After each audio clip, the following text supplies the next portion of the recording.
Yes बच्चों, आज हम 12th क्लास की मैट्रिक्स चैप्टर नंबर 3 आज इसको लेंगे। मैट्रिक्स के बारे में पहले हम बता देते हैं कि ये एक व्यवस्थित क्रम है। इसकी परिभाषा जो है ये कहता है कि अवयव जो है संख्याओं और फलनों का, है ना। ये परिभाषा यानी डेफिनेशन मैंने लिखी है। अवयव संख्याओं या फलनों का आयताकार क्रम विन्यास है। ठीक है, आयताकार क्रम विन्यास है।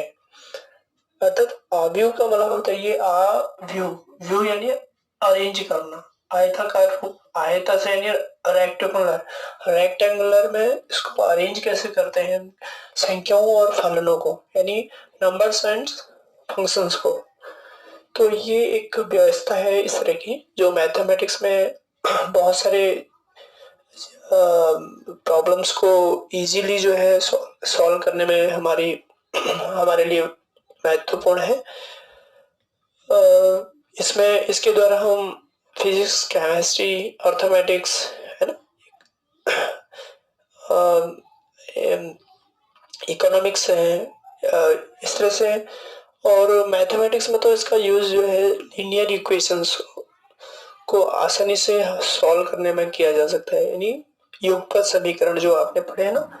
तो युगपत समीकरण जैसे कि x plus y plus 3 equal to 0, ठीक है। एक 2x माइनस के 3y प्लस 5, कोई भी हो सकता है लीनियर इक्वेशंस, ठीक है। कोई भी लीनियर इक्वेशंस हो सकता है, ठीक है। तो उसको हम आसानी से ऐसे इक्वेशंस को आसानी से सॉल्व करने के लिए एक मेथड और है। पहले हमने पढ़े हैं ना, 9th या 10th क्लास में हमने पढ़ा कि इनको हमने पढ़ा कि विलोपन विधि से इसको कैसे सॉल्व कर सकते हैं, और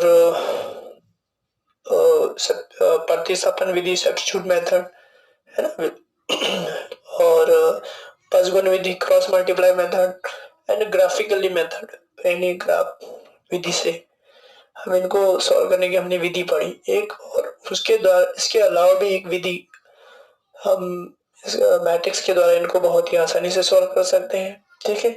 इसमें ये लीनियर इक्वेशन यानी रेखीय युग्म समीकरण कहते हैं, जिनमें x दो वेरिएबल्स बस दो चर वाले समीकरण है।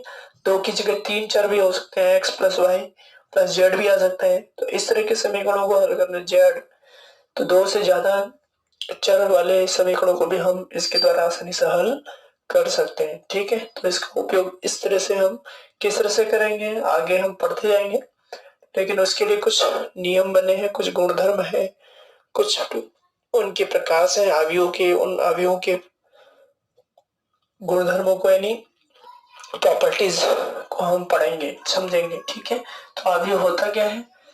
अवयव हमने बताया कि अवयव संख्याओं और फलनों का आयताकार क्रम विन्यास है, क्रम से व्यवस्थित करना, ठीक है, अरेंज करना। तो कैसे, जैसे कि अब ये अरेंज कर रहा हूं मैं 1 2 3 4 5 6, ये एक अवयव है। इस तरह से संख्याओं को इस तरह से व्यवस्थित करना। एक बड़ा ब्रैकेट यूज कर सकते हैं इसकी जगह, छोटा ब्रैकेट भी यूज कर सकते हैं, और मजला ब्रैकेट, है ना, और इस तरह से भी यूज कर सकते हैं इसको। तो तीन तरह से हम इसको यूज कर सकते हैं, ओके।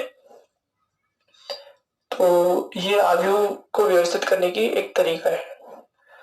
और इसके अंदर हम जो ये संख्याएं हैं यानी फंक्शंस एंड नंबर्स जो है लिखे हुए हैं, या संख्याएं जो लिखे हैं, इनमें कॉमा नहीं लगाना है होता है, कॉमा लगा के नहीं लिखना होता है इनको। और इन संख्याओं को अवयव कहते हैं, इस मैट्रिक्स के अवयव कहलाते हैं ये, ठीक है। और ठीक है, तो इस तरह से ये मैट्रिक्स को व्यवस्थित करेंगे और इस मैट्रिक्स को दिखाएंगे। इसका जो संकेत है अंग्रेजी के बड़े अक्षर से व्यक्त करेंगे, ए या फिर बी, सी, जैसे इंग्लिश वर्ड का जो कैपिटल वर्ड है उसका यूज करेंगे, ठीक है। तो इस तरह से एक मैट्रिक्स है ये, इसमें ये इसके अवयव कहलाते हैं, एलिमेंट्स कहलाते हैं। और ये एलिमेंट्स के बीच में कहीं भी कॉमा का साइन नहीं लगेगा, ठीक है। साथ में हमें ये भी ध्यान रखना है इसके अंदर कि इसमें पंक्तियों और स्तंभों को इसको हम परिभाषा यूं भी लिख सकते हैं कि एक आयताकार क्रम विन्यास जिसमें कि संख्याओं को या वर्णों को एक पंक्तियों और स्तंभों के रूप में व्यवस्थित किया जा सकता है। तो पंक्तियां, ये पंक्ति है तो इंग्लिश में रोज बोलते हैं, ठीक है, ये पंक्तियां कहलाती हैं रो। तो इसमें दो पंक्तियां होंगी, पहली और ये पहली पंक्ति होगी, दूसरी पंक्ति होगी, तो first row and second row. और ये ऊपर से नीचे की ओर जो है इसके कॉलम कहलाते हैं, ठीक है। तो ये कॉलम है, पहला first column, second column, third column, इसमें कॉलम 3 है, ठीक है, थ्री कॉलम्स हैं। तो रोज एंड कॉलम्स में इसको व्यवस्थित करने का एक तरीका है, ठीक है। तो क्षैतिज पंक्तियों को रो कहते हैं और मतलब क्षैतिज जो रेखाएं हैं इनको पंक्तियां कहते हैं, और ऊर्ध्वाधर स्तंभों को हम यहाँ पर कॉलम कह रहे हैं इंग्लिश में, ऊर्ध्वाधर रेखाओं को स्तंभ कहते हैं, ठीक है। पंक्ति और स्तंभों के हिसाब से इनको व्यक्त करेंगे, ठीक है। तो पंक्ति और स्तंभ, पंक्ति और ये स्तंभ, और कितनी भी पंक्तियां हो सकती हैं, कितने भी कॉलम हो सकते हैं, जरूरी नहीं कि दो ही, यहाँ पर दो पंक्तियां हैं, तीन पंक्ति भी हो सकती है, चार पंक्तियां हो सकती हैं, ठीक है। जैसे बी मैट्रिक्स बना रहा हूं तो 1 2 3, ठीक है, 4 5 6। अब इसमें देखें तो कितनी पंक्तियां हैं, इसमें पंक्ति 3 हो गई, ठीक है, 1 2 और 3, और कॉलम स्तंभ स्तंभ 2 है। तो इस तरह से बहुत सारी मैट्रिक्स बना सकते हैं। इन यहाँ पर जो मैट्रिक्स को व्यवस्थित जब करते हैं तो ये मैट्रिक्स के संख्याओं को इस तरह से हम कितने भी कॉलम और कितने और कॉलम और कितने रोज में हम इसको एडजस्ट कर सकते हैं, ठीक है, ओके। अब हम पढ़ेंगे, ये तो परिभाषा है हो गई मैट्रिक्स की। अब हम पढ़ेंगे ऑर्डर ऑफ मैट्रिक्स, यानी आव्यूह का क्रम। तो ऑर्डर ऑफ मैट्रिक्स क्या है, आव्यूह का क्रम, ठीक है, ऑर्डर ऑफ मैट्रिक्स कहते हैं इसको, ऑर्डर ऑफ मैट्रिक्स, ठीक है।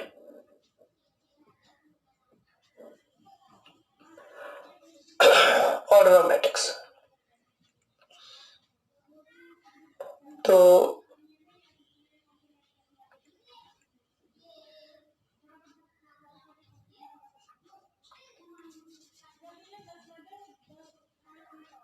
ऑर्डर ऑफ मैट्रिक्स है, ठीक है।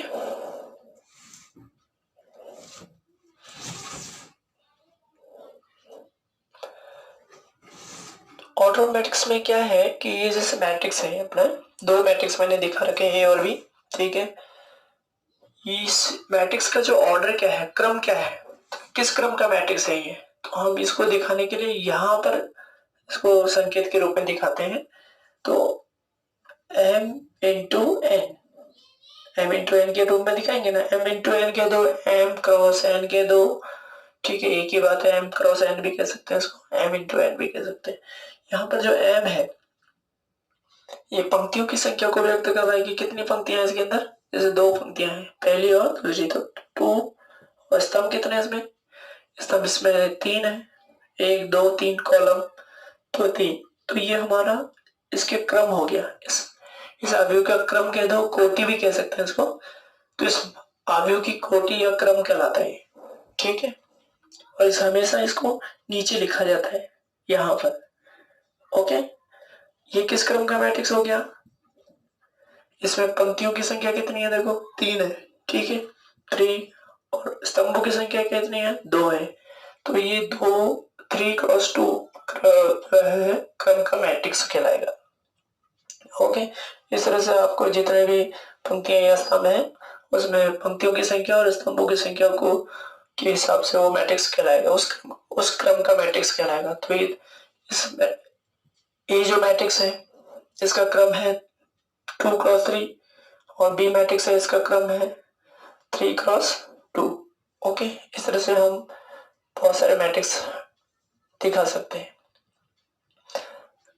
ध्यान रहे कि m यहाँ पर पंक्तियों की संख्या है, n यहाँ पे स्तंभों की संख्या है। अच्छा, इनको मल्टीप्लाई जब हम करते हैं तो इस मैट्रिक्स के टोटल अवयवों की संख्या हो जाती है। जैसे 2 into 3 है तो कितना हो जाएगा, 6 हो जाएगा।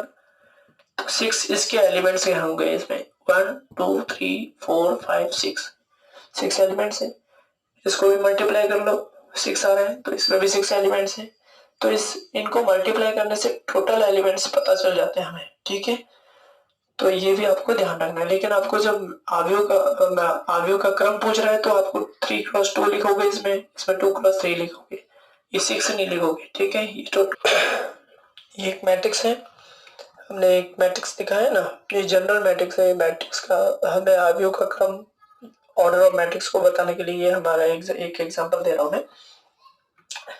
तो ये आपका मैट्रिक्स है, इसमें आप देख रहे हैं कि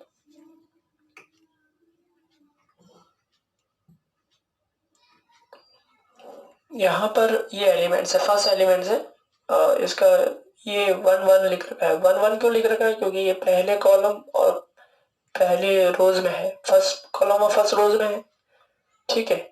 इसकी हम बात करते हैं तो फर्स्ट रोज और फर्स्ट कॉलम, फर्स्ट रोज और सेकंड कॉलम, फर्स्ट रो और थर्ड कॉलम, इस तरह से बढ़ते जाएगा तो रोज तो फर्स्ट ही रहेगा ना, रो तो फर्स्ट रहेगा और कॉलम क्या हो जाएगा, nth कॉलम हो गया। nth यानी नंबर ऑफ कॉलम, कोई भी नंबर का हो सकता है वो कॉलम, ठीक है। लेकिन ये रोज तो फर्स्ट रहेगा, यानी पंक्ति तो एक ही रहेगी, स्तंभों की संख्या कितनी भी हो सकती है, n का मतलब बहुत सारी, इन्फिनिटी, ठीक है। इसी तरह हम यहाँ पर देखते हैं दूसरे में, तो दूसरी पंक्ति पहला स्तंभ, दूसरी पंक्ति दूसरा स्तंभ, दूसरी पंक्ति तीसरा स्तंभ, इस तरह से बढ़ते जाए तो दूसरी पंक्ति और nवां कॉलम, यानी कोई से भी नंबर ऑफ कॉलम हो सकता है, ठीक है। अब इसी तरह से अपन नीचे को आए तो पंक्तियों की संख्या चेंज होगी, कॉलम तो एक ही रहेगा, वही रहेगा। तो इस कॉलम की बात करते तो कौन सा कॉलम हो गया, पहला कॉलम हो गया। और इस तरह से पंक्तियों की संख्या इन्फिनिट हो सकती है, अनंत कोई भी हो सकती है, तो m लिख दिया हमने उसको, ठीक है। m यहाँ पे पंक्तियों की संख्या हो गई और कॉलम तो फर्स्ट रहेगा। इस वाले की हम बात करते हैं तो इस कॉलम में सेकंड कॉलम है तो कॉलम तो सेकंड ही रहेगा, ठीक है। लेकिन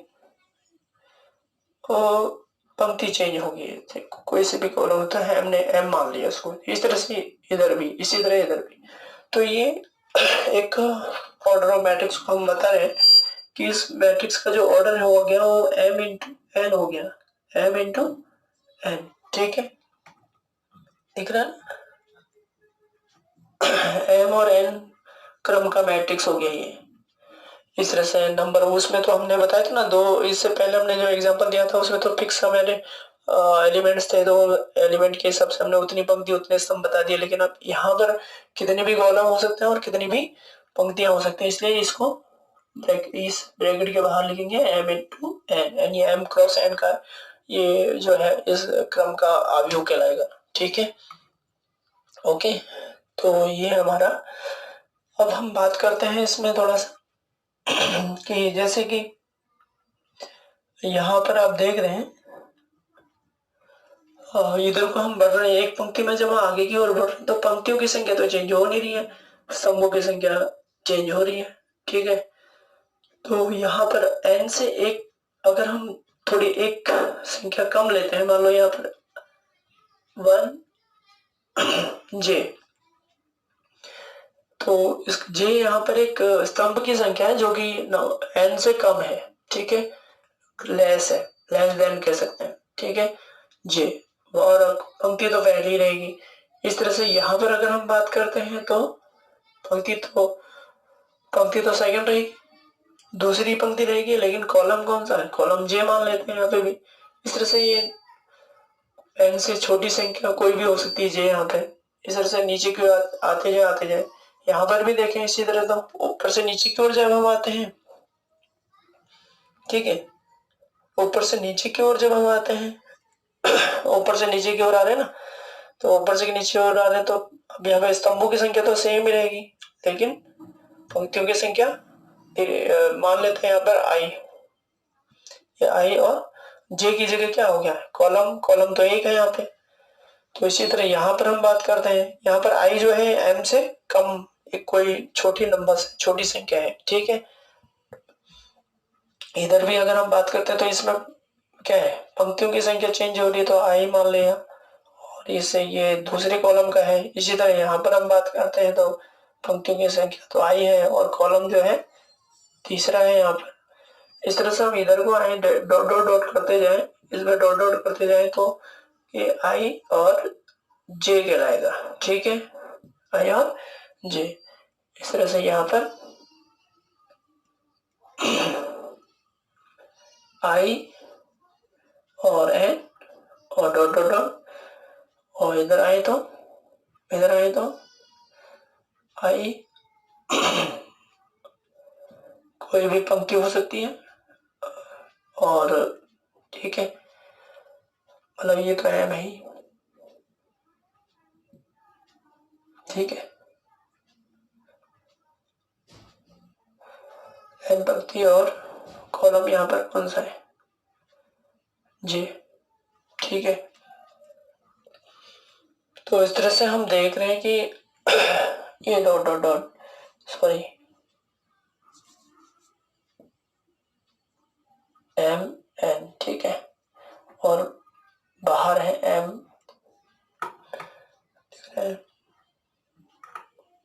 M into m cross n, ठीक है। तो इस प्रकार से एम क्रॉस एन कोटि का एक मैट्रिक्स हो गया। इस मैट्रिक्स की जो कोटि होगी, कोटि के दो क्रम कह दो, इस अवयव का क्रम जो है m into m cross n कह लो, एम इंटू एन कह दो, एम बाई एन भी कह सकते हैं, ओके। तो इस तरह से ये आपको बता रहा है कि ये पोजीशन बता रहा है यहाँ पे, जैसे यहाँ पर ए वन वन है ना, तो ये इस अवयव की स्थिति को बता रहा है कि ये कौन से पंक्ति और कौन से स्तंभ पे है, ठीक है। इस वाले अवयव की हम बात करते हैं तो ये इस अवयव की स्थिति को बता रहा है कि ये पहली पंक्ति और पहले स्तंभ में है। यहाँ पर इसकी बात करते हैं तो ये पहली पंक्ति दूसरे स्तंभ में है, इसकी बात करते हैं तो इसकी स्थिति को बता रहा है। तो ये आई और जे यहाँ पर जब भी हम बात करेंगे ए आई जे, तो ए आई जे, तो आई का मतलब पंक्ति और जे का मतलब स्तंभ हो गया, ठीक है।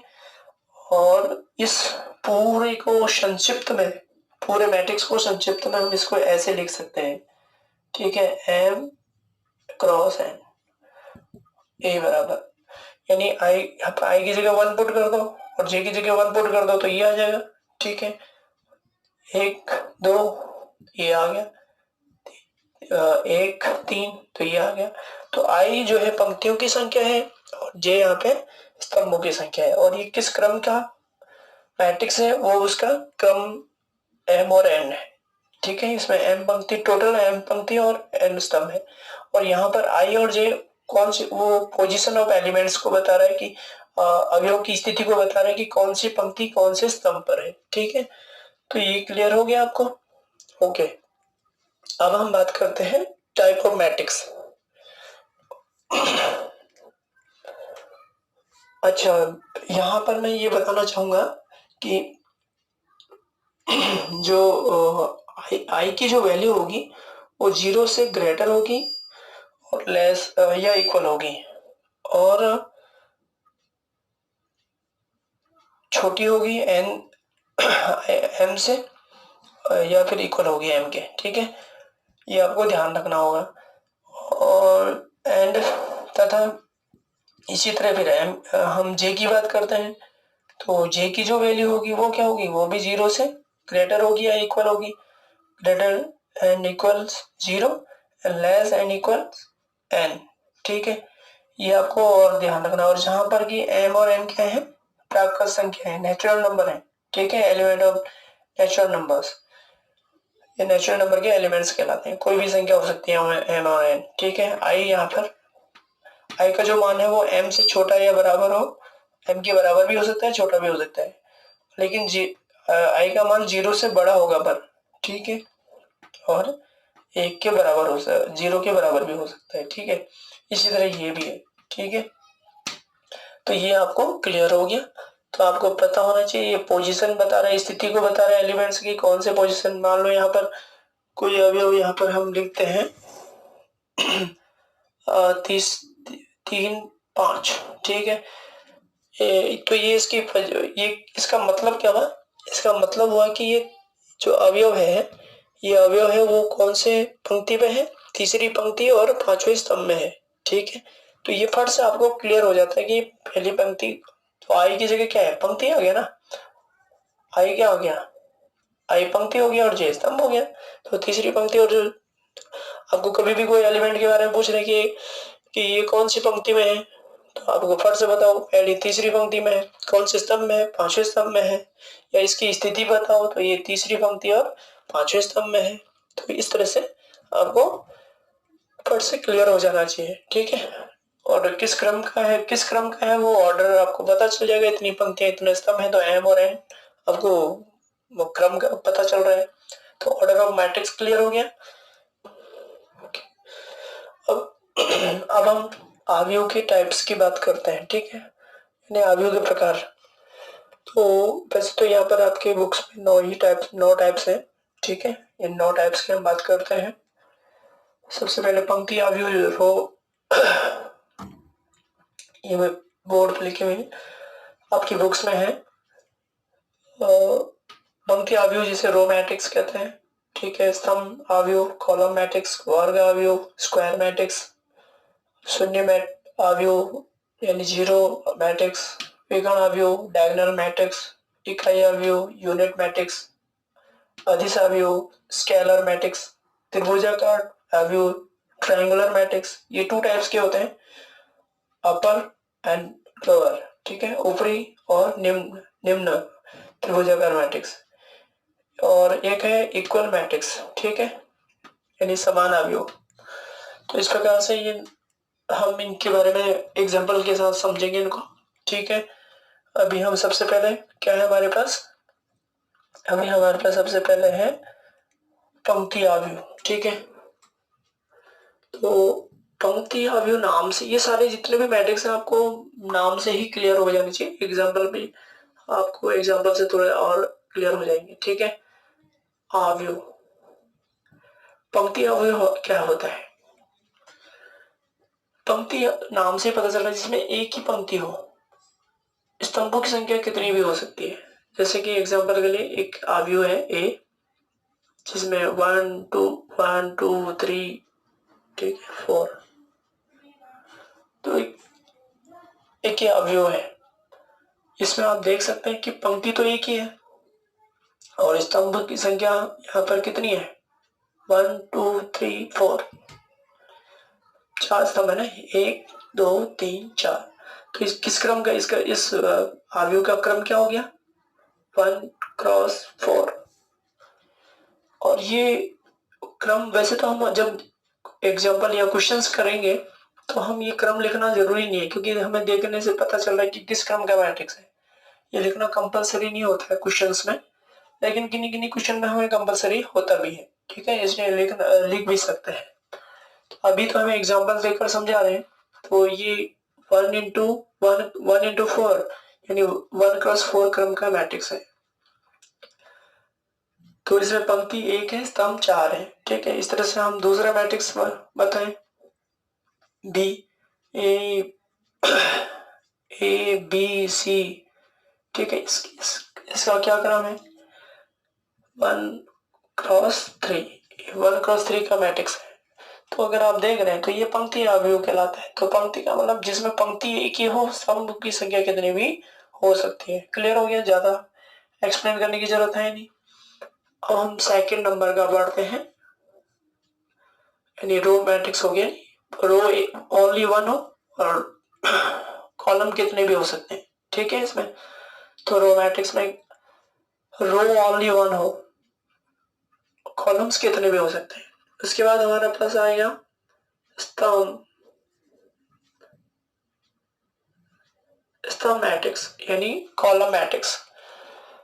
कॉलम मैट्रिक्स में क्या हो गया? उल्टा हो गया। कॉलम एक ही होना चाहिए, ठीक है, कॉलम एक ही हो। जैसे कि एग्जांपल के लिए 1 2 3, ये कॉलम हो गया, इसका एक ही कॉलम है।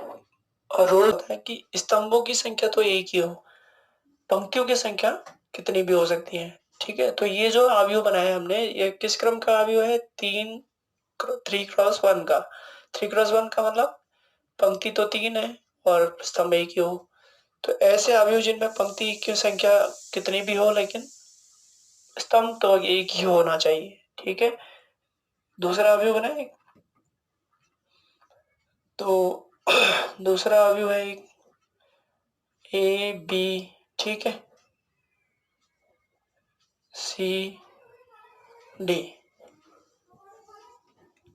तो आप देख रहे हैं कि ये क्या अवयव और बनाया है, तो ये क्या है, इसमें भी स्तंभों की संख्या तो ओनली 1 है, लेकिन पंक्तियां कितनी है? तो किसको क्रम का हो गया ये मैट्रिक्स? 4 का हो गया, यानी 4 गुणा 1 क्रम का ये अवयव हो गया। ठीक है, तो इस तरह से स्तंभों की संख्या, स्तंभ अवयव में क्या होता है, यानी स्तंभ अवयव का मतलब कॉलम। ठीक है, कॉलम मैट्रिक्स, कॉलम मैट्रिक्स में कॉलम एक ही हो और रोज कितने भी हो सकते हैं। ठीक है, तो अगला अगला अवयव जो हमारे पास है वर्ग अवयव। ठीक है, वर्ग अवयव में वर्ग अवयव की बात करते हैं। ठीक है,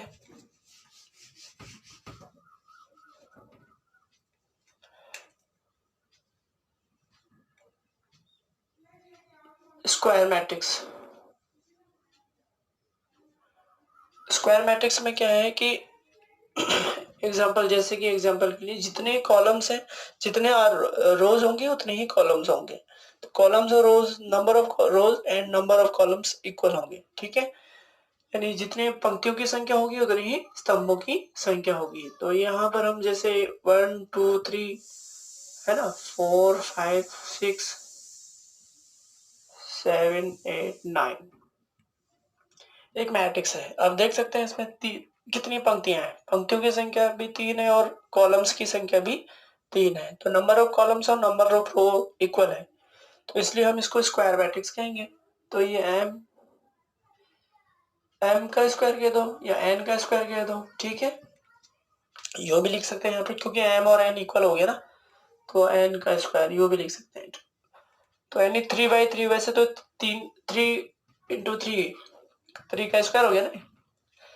तो इस तरह से कॉलम और 3 × 3 का ये मैट्रिक्स हो गया, स्क्वायर मैट्रिक्स हो गया। तो 2 × 2 हो सकता है, 1 × 1 हो सकता है। ठीक है, और 4 × 4 हो सकता है, यानी जितने कॉलम है उतने ही रोज होनी चाहिए, यानी जितनी रो हो उतने ही कॉलम होनी चाहिए।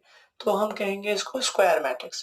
क्लियर हो गया? स्क्वायर मैट्रिक्स में नंबर ऑफ कॉलम्स और number of rows are equals, यानी पंक्तियों की संख्या और पंक्तियों स्तंभों की संख्या समान होनी चाहिए। अब है शून्य जीरो मैट्रिक्स, शून्य अवयव। ठीक है,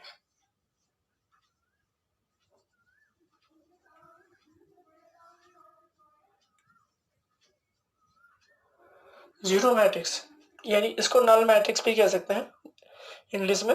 हिंदी में कहेंगे जीरो मैट्रिक्स या नल मैट्रिक्स, एक ही बात है। ये हिंदी में कहेंगे शून्य अवयव या रिक्त अवयव भी कहेंगे इसको, रिक्त, है ना। तो रिक्त अवयव में क्या होता है कि मैट्रिक्स के सभी अवयव शून्य हो। ठीक है, ये है, तो ये जीरो अवयव कहलाएगा। अब इसमें हालांकि इसका जो क्रम है वो है 2 × 3, 2 × 3, यानी 2 और 3, 2 × 3 का ये क्रम का ये अवयव है। तो इसको हम जीरो से भी व्यक्त कर सकते हैं। ठीक है, 2 × 3 ऐसे भी लिख सकते हैं इसको। समझ में आया नहीं है? तो इस तरह से हम इसको दिखा सकते हैं। तो ये जीरो मैट्रिक्स है। जीरो मैट्रिक्स में सभी अवयव क्या होंगे? जीरो होंगे, चाहे वो किसी भी क्रम का मैट्रिक्स हो गया, किसी भी क्रम का मैट्रिक्स हो, सभी एलिमेंट्स जीरो होंगे, तो हम उसको जीरो मैट्रिक्स कहेंगे। ठीक है, ओके। अब ये स्क्वायर मैट्रिक्स हो चाहे, है ना, कोई से भी मैट्रिक्स हो सकता है। अगला हमारा जो है डायगोनल मैट्रिक्स है। डायगोनल मैट्रिक्स यानी विकर्ण अवयव है। ठीक है, विकर्ण अवयव में देखो एक वर्ग अवयव होता है। ठीक है, जैसे एग्जांपल के लिए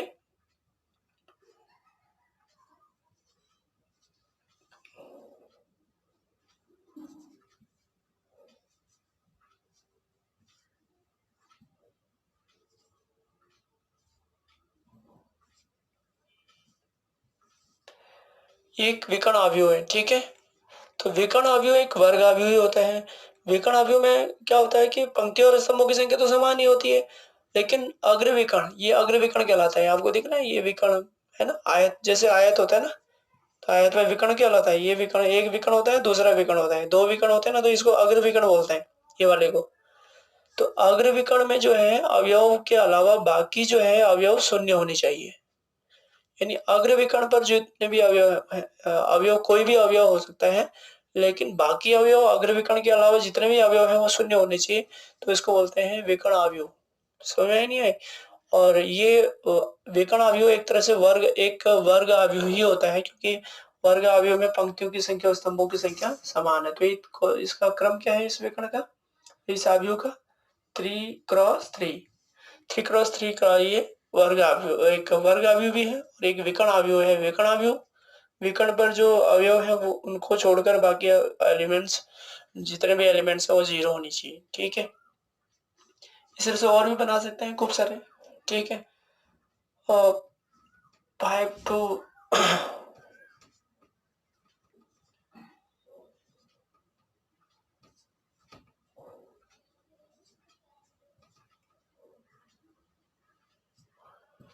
ऐसे भी हो सकता है, ठीक है। इसको हटा दें, ये भी हो सकता है, ठीक है। तो ये कौन से क्रम का अभी हो गया, ये हो गया 2x2 का, ठीक है।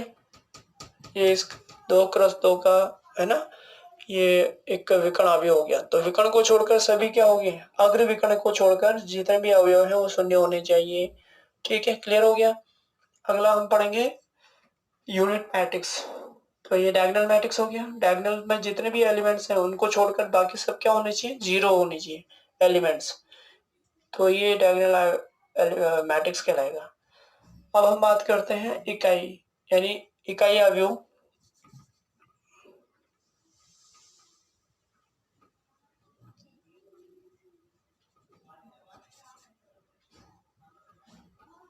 इकाई अवयव यानी इकाई अवयव यानी यूनिट मैट्रिक्स।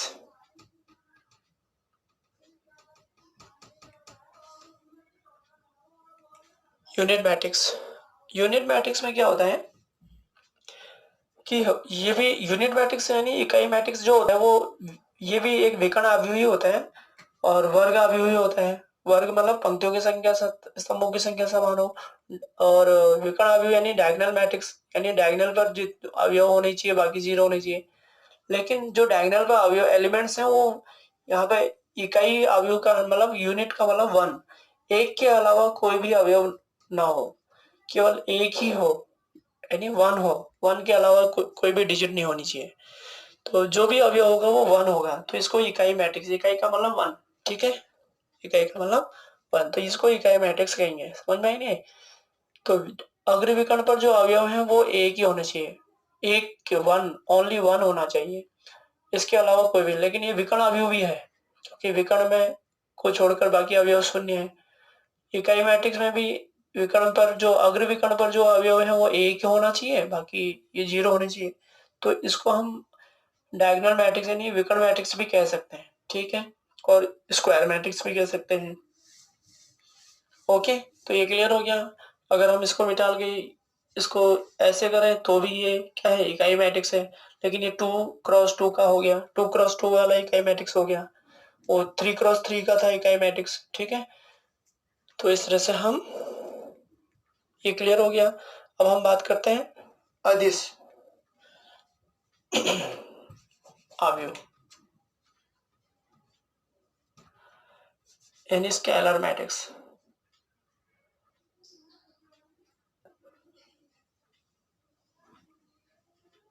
स्केलर मैट्रिक्स में क्या होता है, ये भी एक डायगोनल मैट्रिक्स ही है, यानी विकर्ण अवयव ही है।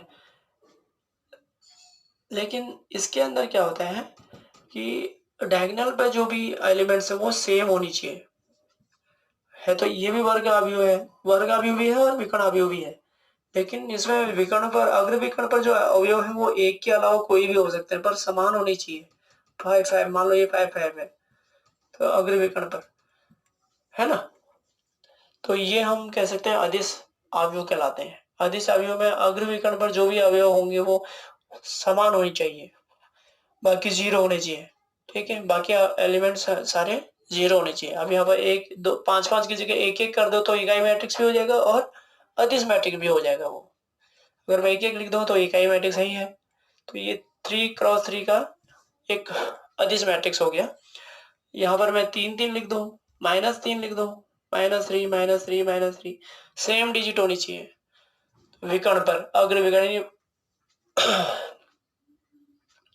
ठीक है, इस डायगोनल्स पर प्रिंसिपल प्रिंसिपल डायगोनल्स बोल सकते हैं इसको, मुख्य विकर्ण भी कह सकते हैं। ठीक है, मुख्य विकर्ण कह दो, अग्र विकर्ण कह दो, एक ही बात है। इसको अग्र विकर्ण के नाम से, मुख्य विकर्ण प्रिंसिपल डायगोनल्स कहते हैं। इस पर जितने भी एलिमेंट्स हो सेम होने चाहिए, बाकी एलिमेंट जीरो होने चाहिए। ये अदिश यानी स्केलर मैट्रिक्स कहलाता है। ओके, अब हम बात करते हैं त्रिभुजाकार मैट्रिक्स। त्रिभुजाकार त्रिभुजाकार मैट्रिक्स में क्या होता है कि ये 2 टाइप्स के होते हैं, अपर और लोअर, यानी ऊपरी त्रिभुजाकार, निम्न त्रिभुजाकार। तो अपर में क्या होता है कि इसमें नीचे के एलिमेंट्स जीरो होते हैं, ऊपर के कोई भी हो सकते हैं डिजिट, 3 5 1। ठीक है, ये भी डिजिट चेंज हो सकते हैं पर होंगे डिजिट। तो अग्र विकर्ण पर जो भी एलिमेंट्स हैं, अग्र विकर्ण के नीचे के जो अवयव हैं वो जीरो होनी चाहिए, यानी प्रिंसिपल डायगोनल्स के नीचे के एलिमेंट्स जीरो होने चाहिए। तो ये हम इसको अपर ट्रायंगुलर मैट्रिक्स कहेंगे। ठीक है, यानी ऊपरी त्रिभुजाकार triangular matrix.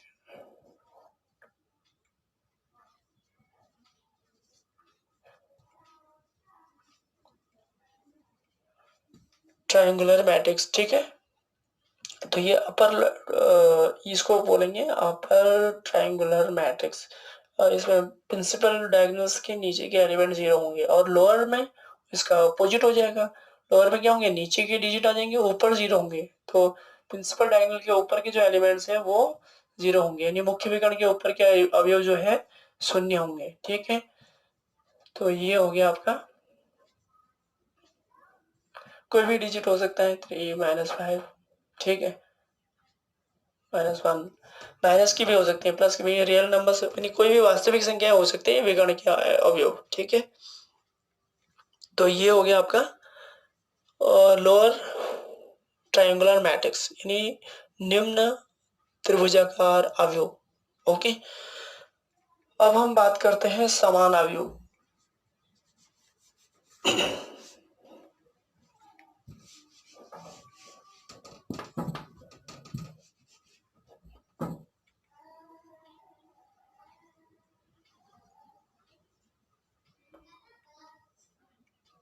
Equal matrix, equal matrix, ठीक है, समान अवयव। इक्वल मैट्रिक्स में क्या होता है कि आप देख सकते हैं इक्वल मैट्रिक्स में जो है ना, दो मैट्रिक्स होंगे, दो मैट्रिक्स की कंपेयरिंग होगी। दो मैट्रिक्स के कंपेयरिंग का मतलब, ए मैट्रिक्स एक मान लो 1 2, ठीक है, 6 3, ठीक है, और एक बी मैट्रिक्स है 1 2 6 3। तो ये दो इक्वल मैट्रिक्स कहलाएंगे, क्योंकि इनके कॉरस्पॉन्डिंग एलिमेंट्स जो है ना इक्वल होने चाहिए। मतलब दो मैट्रिक्स, दो ऐसे मैट्रिक्स जिनके संगत अवयव समान हो। संगत अवयव मतलब पहला पहले के समान हो, दूसरा दूसरे के समान हो, तीसरा तीसरे के समान हो, चौथा चौथे के, जितने भी होंगे एलिमेंट्स वो कॉरस्पॉन्डिंग एलिमेंट्स कहलाते हैं। यानी संगत अवयव आपस में समान हो। संगत का मतलब पहला पहले के, दूसरा दूसरे के, तीसरा तीसरे के, मतलब जो भी क्रम का होगा उस क्रम का मैट्रिक्स समान होगा। ठीक है, तो ऐसे अवयव को हम कहेंगे इक्वल मैट्रिक्स। आपको 3.1 एक्सरसाइज में इनके इससे रिलेटेड क्वेश्चन ज्यादा हैं, दो चार है ना, सबसे ज्यादा क्वेश्चन इजी के हैं। इसमें दो समान, जैसे कि एग्जांपल के लिए x+3 और एक है 3 4 प्लस 4 5। ठीक है,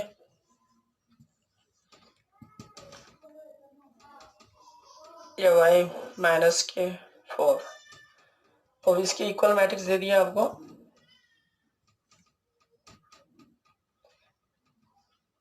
9 5 6 2। ये इक्वल मैट्रिक्स, इक्वल का साइन लगा दिया ना इसमें, तो ये इक्वल मैट्रिक्स है। ओके, तो इक्वल मैट्रिक्स है ये इसके। तो आप देख सकते हैं कि ये दो मैट्रिक्स इस तरह से दे रखे हैं, तो इसमें x और y की वैल्यू फाइंड करनी है आपको। तो x की वैल्यू कैसे फाइंड करोगे, इसके कॉरस्पॉन्डिंग, क्योंकि इक्वल मैट्रिक्स है तो इसके कॉरस्पॉन्डिंग जो एलिमेंट्स हैं वो इक्वल होंगे, तो यानी संगत अवयव समान होंगे। तो संगत अवयव इसके, संगत अवयव इसके, है ना। तो ये कहने मतलब x+3 किसके बराबर है, 9 के बराबर, क्योंकि यहाँ पर बराबर का साइन लगा दिया, इक्वल का साइन लगा दिया, तो ये इक्वल मैट्रिक्स कहलाएंगे। अगर यहाँ पे इक्वल का साइन नहीं लगा होता तो हम इक्वल नहीं करते। ठीक है, कभी भी दो मैट्रिक्स के बीच में इक्वल का साइन लग रहा है तो उनके करस्पॉन्डिंग एलिमेंट्स इक्वल होंगे। तो करस्पॉन्डिंग एलिमेंट मतलब संगत अवयव, संगत अवयव पहले का पहले के बराबर होगा। तो ये x+3 इक्वल टू 9, और तो और इस तो x की वैल्यू क्या आएगी यहाँ पे, 9 माइनस के 3 इक्वल टू 6। ठीक है, दूसरा अगर इसका y-4 इक्वल टू 6 है, इसका असंगत अवयव 6 है ना, तो यहाँ पर क्या हो जाएगा, y इक्वल टू 6 प्लस के 4 इक्वल टू 10। तो आप देख रहे हैं कि ये इस तरह से x और y की वैल्यू आ गई। तो इस तरह के ज्यादातर क्वेश्चन ऐसे ही आएंगे आपके। तो कभी भी दो मैट्रिक्स इक्वल दिए हैं यानी समान अवयव कहलाते हैं वो, तो उनकी करस्पॉन्डिंग जो एलिमेंट्स हैं वो इक्वल होने चाहिए, तो हम उनको इक्वल मैट्रिक्स कहेंगे। ठीक है, दो मैट्रिक्स समान अर्थात उनकी संगत अवयवों की अवयव जो है समान हो तो उनको समान अवयव कहेंगे ऐसे को। ठीक है, तो ये आपको क्लियर हो गया। तो ये अब हम प्रॉपर्टीज ऑफ मैट्रिक्स की बात करते हैं, यानी अवयव के गुणधर्म। ठीक है, तो इसके अंदर हम बात करते हैं एक तो परिवर्त मैट्रिक्स, है ना, गुणधर्म में परिवर्त, हालांकि एक तरह से टाइप ऑफ मैट्रिक्स के में ही आ जाते हैं, लेकिन परिवर्त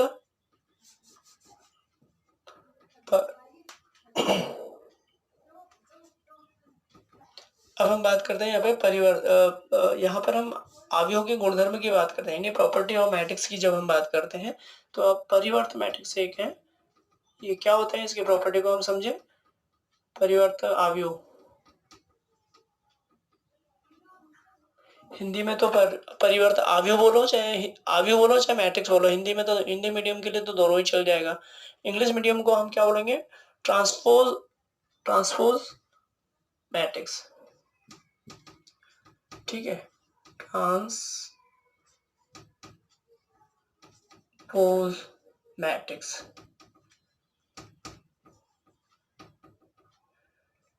ठीक है, ये ट्रांसपोज मैट्रिक्स कहलाता है। ठीक है, तो परिवर्त मैट्रिक्स होता क्या है, जैसे एग्जांपल के लिए 1, ठीक है, ये है 2 5 1 0। ठीक है, तो इसका ट्रांसपोज मैट्रिक्स हमें निकालना है, तो टी यानी ट्रांसपोज। ठीक है, परिवर्त मैट्रिक्स, टी का परिवर्त मैट्रिक्स क्या आएगा, इसमें नहीं पंक्तियों की जो अवयव है उनको स्तंभों में लिख दो और स्तंभों को पंक्तियों में लिख दो, तो इसको हम कहेंगे ट्रांसपोज यानी परिवर्त मैट्रिक्स। तो पंक्तियों के अवयव कौन सा है, इसमें ये पहली पंक्ति है ना, तो इसको स्तंभ बना लो 2 और 5, और दूसरी पंक्ति को भी दूसरा स्तंभ बना लो, ये पहली पंक्ति पहला स्तंभ, पहली पंक्ति को स्तंभ में बदल दिया ना। दूसरी पंक्ति कौन सी है, 1 0, तो ये 80 आ गया इसका। ठीक है, क्लियर हो गया। तो पहली जो कोई भी मैट्रिक्स आपको दिया है तो उसको पंक्तियों की जो को स्तंभों में बदल दो और जितने भी पंक्तियां उनको स्तंभ में बदल दो, तो हम कह सकते हैं इसको परिवर्त मैट्रिक्स। ठीक है, तो इस तरह से ये ट्रांसपोज मैट्रिक्स कहलाता है, यानी परिवर्त अवयव कहलाता है। ठीक है, और अगर हम यहाँ पर ए टी और इसके ऊपर फिर टी लग रहा हो, तो पहले से ए का ट्रांसपोज मैट्रिक्स है उसको फिर पलट देंगे ना तो ए आ जाएगा। ठीक है, क्योंकि पहले से ट्रांसपोज था, उसको फिर वापस पंक्ति का स्तंभ में बदला, स्तंभ को।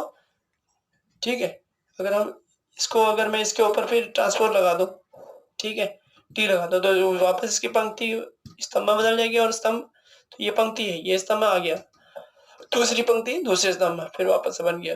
तो इस प्रकार से अगर आप देखें तो ट्रांसपोज का ट्रांसपोज जो है वापस वो मैट्रिक्स बन जाएगा, वही मैट्रिक्स आ जाएगा। ठीक है, तो ये भी आपको क्लियर होना चाहिए। तो हम बात करते हैं अब सममित अवयव, सममित अवयव। ठीक है, सेमेट्रिक मैट्रिक्स।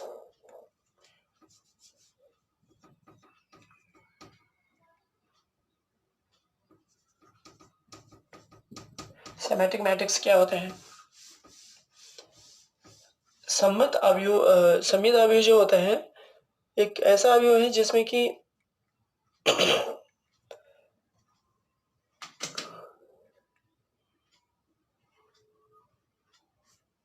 ठीक है, सममित अवयव में ये जो परावर्त मैट्रिक्स है, अभी हमने परावर्त मैट्रिक्स को किससे व्यक्त कर देंगे? ए टी से। इसको ए डैश से भी व्यक्त कर सकते हैं। ठीक है, ए डैश कह दो, ए टी कह दो, एक ही बात है। यानी परावर्त मैट्रिक्स को हम ए डैश भी दिखा सकते हैं ऐसे।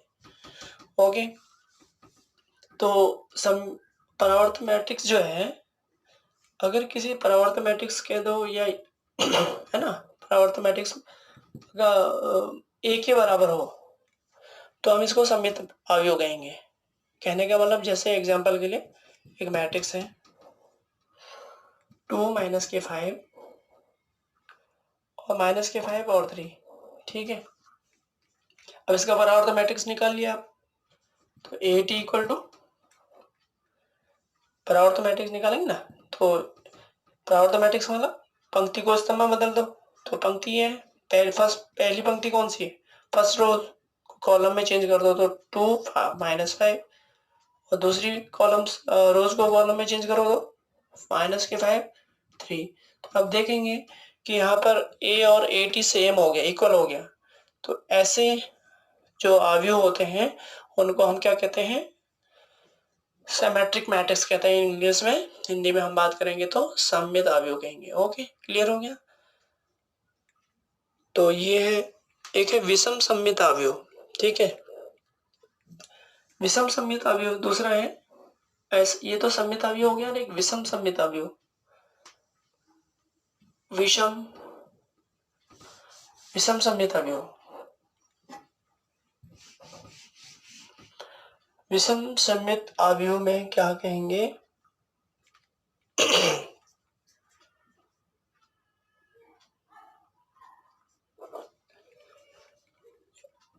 अब हम पढ़ेंगे विषम सममित अवयव। इसमें हम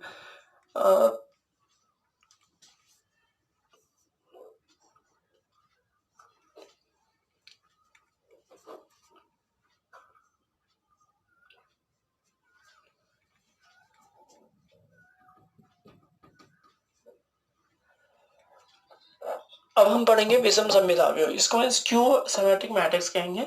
विषम सममित अवयव में क्या होता है कि जो ट्रांसपोज मैट्रिक्स होता है वो -a के इक्वल होता है। ठीक है, जनरली जैसे कि एग्जांपल के लिए 0 -के 5 और 5 और ये 0। ठीक है, एक मैट्रिक्स है,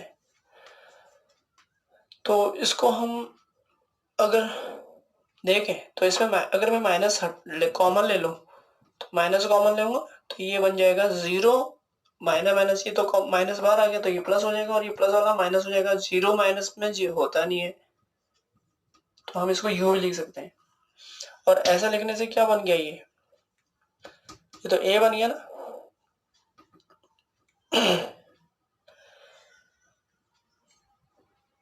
ठीक है, सॉरी।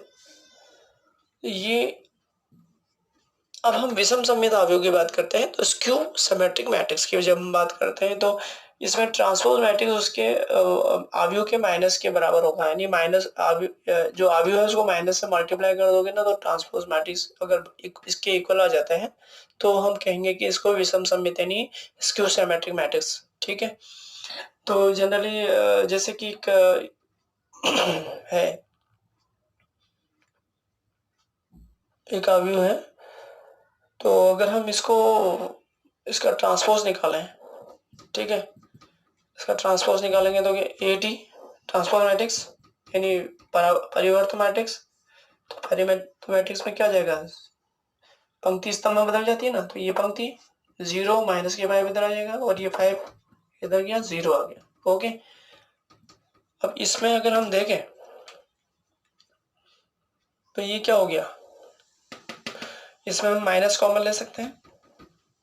ठीक है, माइनस कॉमन लेंगे तो क्या आएगा, 0 5 और माइनस के 5 और 0। ओके, इसमें से माइनस कॉमन लेंगे तो ये माइनस तो बाहर आ जाएगा और ये माइनस हो जाएगा। तो अगर आप देखें तो ये क्या हो गया, ये तो ये वाला आ गया, ए अवयव हो गया ना ए, तो हम इसको ए लिख सकते हैं, ये लिख सकते हैं, और ये माइनस का साइन तो ऐसा कैसा। ओके, तो इस तरह से अगर आप देखें तो ट्रांसफॉर्म मैट्रिक्स किसमें बदल गया, उस अवयव के माइनस है ना, अवयव माइनस वाले में, तो ये प्रॉपर्टीज है, प्रॉपर्टी ऑफ मैट्रिक्स कहलाती है। ठीक है, तो अभी ये इतना ही है, अब आपको 3.1 के क्वेश्चंस, ठीक है, तो 3.1 के एक्सेस क्वेश्चंस निकालेंगे अभी।